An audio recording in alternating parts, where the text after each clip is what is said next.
Užuolaidos ne tik papuošia namus, biurus, bet ir sukuria gerą akustikos efektą patalpose. Esame automobilių simuliacijos patalpoje ir atskirsime dvi patalpas su specialiu akustiniu audiniu ir pamatuosime rezultatus prieš ir po.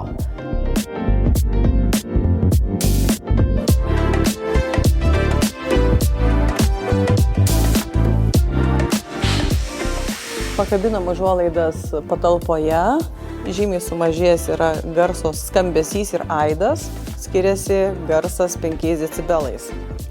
Šioje dalyje yra minkštesnis garsas, nėra garso aido. Kitoje dalyje, kur dar lauks kitas etapas užuolaidų, šiek tiek yra aštresnis garsas, bet taip pat suminkštintas jisai yra.